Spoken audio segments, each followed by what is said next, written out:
আজকে বানাবো গোপালের ভোগের জন্য পটলের কোরমা। চলো দেখে নিচ্ছি কিভাবে বানাবো। কড়াইতে সরষের তেল দিয়ে দিচ্ছি।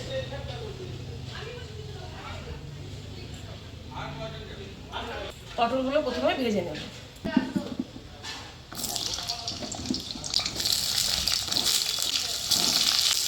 পটল ভেজে নেওয়ার সময় লবণ দিয়ে দিচ্ছি, হলুদ দিয়ে দিচ্ছি। পটলগুলোকে লাল করে ভেজে নেব। পটল দেখো লাল করে আমি ভেজে নিয়েছি। এবার পটলগুলোকে আমি নামিয়ে নিচ্ছি।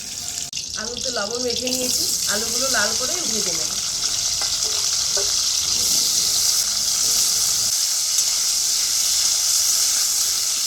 মশলাটা রেডি করে নিচ্ছি। এখানে আছে সাদা জিরে, আদা, কাঁচা লঙ্কা, টমেটো একবারে আমি পেস্ট করে নিচ্ছি।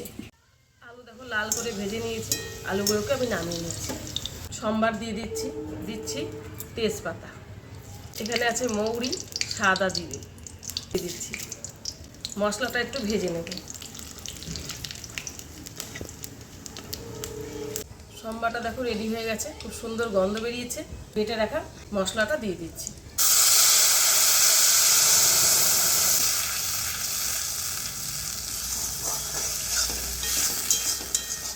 পরিমাণ মতো লবণ দিয়ে দিচ্ছি, হলুদ দেবো, কাশ্মীরি লঙ্কার গুঁড়ো দিচ্ছি।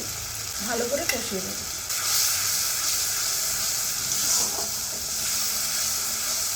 পোস্ত, কাজু একসঙ্গে পেস্ট করে নিচ্ছি। অল্প জল দিয়ে পেস্ট করে নেব।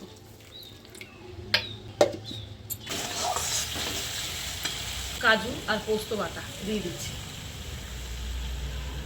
ভালো করে নেড়ে নেব।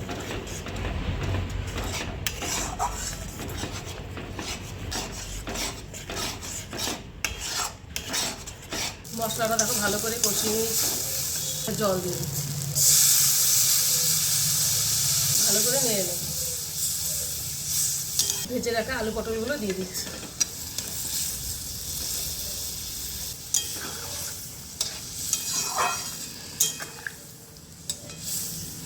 ঢেকে দেবো এবার।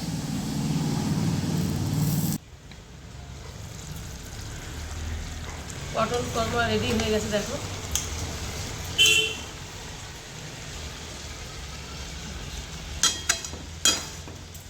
সামান্য ঘি দেব, ভালো করে নেড়ে নেব। দিয়ে দিচ্ছি গরম মশলা। ভালো করে নেড়ে আমি এবার নামিয়ে দিচ্ছি। পটলের কোরমা রেডি হয়ে গেছে। ভালো লাগলে লাইক, শেয়ার, কমেন্টসে জানাবেন।